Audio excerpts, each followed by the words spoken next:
Meus queridos do sexto ano, tudo bem com vocês? A tia tá com muita saudade, mas é necessário esse período de afastamento, né? Por favor, quem puder, fique em casa, tá bom? Bom, vamos corrigir a página 7 e 8, tá? Antes de corrigirmos a página 7 e 8, eu tinha feito uma pergunta na aula passada para vocês, né? Por que os egípcios mumificavam, né? Alguém respondeu? Alguém sabe? Vamos dar um tempinho. Vamos lá, gente. Os egípcios mumificavam, né, para conservar o corpo, tá? Existiam diversas formas, pelo menos 3 formas de mumificação no Egito Antigo, tá? Então, quem tinha melhor condição social tinha a melhor mumificação, tá bom? Mas eles faziam isso para conservar o corpo, tudo bem?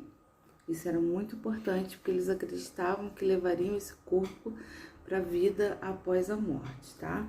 Mas vamos lá, vamos corrigir a página 7 do livro 2. Olha, tem aqui um mapa, tá?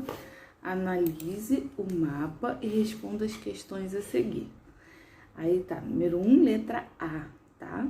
Aponte os principais aspectos geográficos relacionados ao território do Egito Antigo.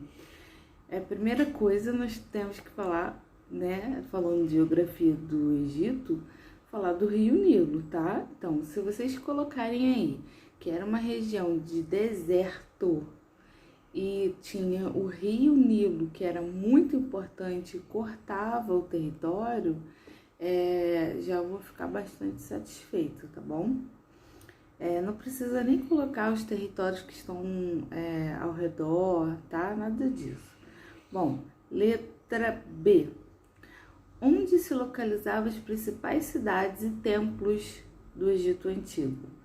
Bom, gente, as principais cidades se localizavam pertinho do Rio Nilo. Por quê? Era muito importante, era uma região de deserto, né? Então o rio servia para hidratação, navegação, tá? Inclusive para fertilização de margens, tá? Tudo que acontecia no Egito estava ligado ao Rio Nilo, ok? Bom, agora na página 8, a tia até marcou aqui, letra C, tá assim. Com base no mapa e na leitura do capítulo, explique por que a civilização egípcia, durante parte da sua história, ficou livre de invasões dos povos estrangeiros.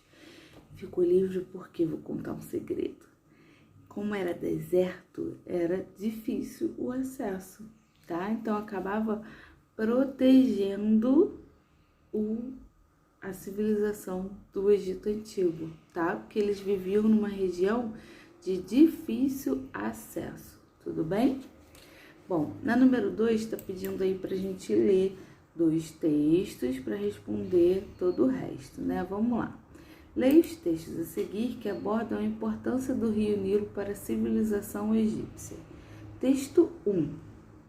Os habitantes do delta do Nilo são certamente aqueles que todos os homens, vivendo noutros países ou no resto do Egito, recolhem os frutos da terra com menor fadiga.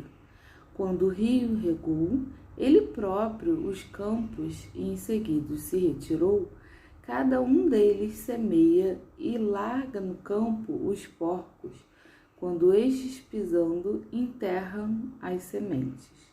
Só lhes resta esperar o tempo da ceifa, ou seja, da colheita, né?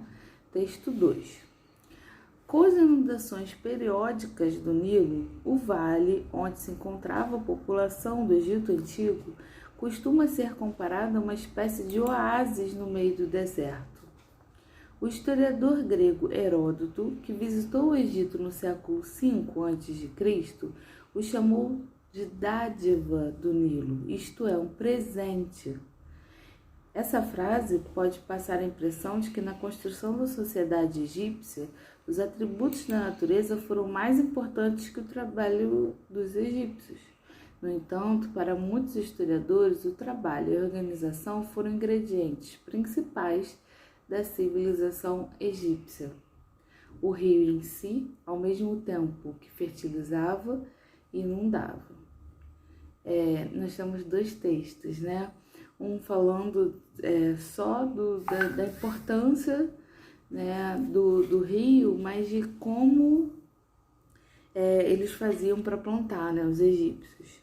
Já o texto 2 nos mostra que Heródoto falava que era dádiva do rio Nilo, mas alguns colegas historiadores dizem, olha, não é só isso, né? Os egípcios fizeram uma engenharia muito interessante para que pudessem manter a população ali viva e prosperando por mais tempo, tá bom? Bom, letra A. Para Heródoto, qual foi o fator fundamental para o progresso da sociedade egípcia? Para ele, né, esse historiador Heródoto, foi o que? O elemento natural, tá? Que eram as margens férteis, né, ao longo do rio Nilo, ao redor ali do rio Nilo, ok? Bom, letra B. Com base no texto 2, o que explica o progresso da civilização egípcia?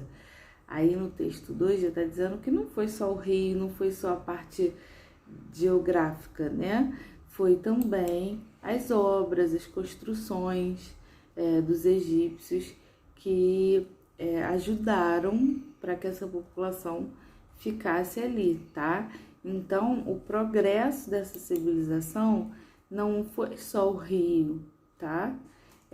Foi em razão dessas construções, da inteligência, né, dos egípcios, que acabavam fazendo obras mesmo de irrigação, de contenção, enfim, tá? Para que eles pudessem prosperar, tá bom? Número 3. No Egito Antigo, o governador dos faraós era vitalício e hereditário. O que é isso? Vitalício é para sempre, tá? E hereditário é que passa de pai para filho. Então, o governo dos faraós era para sempre, até quando ele vivesse, né? E hereditário porque passava de pai para filho, tá? Com a consulta do dicionário, explique o que é poder vitalício e poder hereditário. A tia já falou, né? Dei spoiler, mas vamos lá. Poder vitalício significa para sempre. E poder hereditário passa de pai para filho, tá bom? Bom, agora, meus queridos, eu vou pedir para que vocês leiam, tá? A página 9, principalmente essa parte aqui, ó, que é muito interessante, as mulheres na sociedade egípcia, tá bom? Tá falando como as mulheres viviam, tinham direito de escolher com quem se casar, embora fosse costume esperar que os mais velhos lhe apresentassem os parceiros, tá? Os seus maridos. Enfim, depois vai falando um pouquinho da festa do casamento, é interessante, tá? E vocês vão fazer para a gente corrigir na sexta-feira, só que vocês vão fazer agora, tá? A página 11, ok? E também vão pesquisar como era a economia no Egito Antigo, tudo bem? Para a gente conversar na sexta. Um beijo, meus queridos. Então, vocês vão fazer para hoje, para agora, a página 11, tá? Vocês vão precisar ler para fazer. E vão pesquisar como era a economia no Egito Antigo. De que eles viviam. Já falamos um pouquinho sobre isso, né? Vamos ver se vocês lembram. Um beijão, meus queridos. Fiquem com Deus e até sexta. Beijinhos.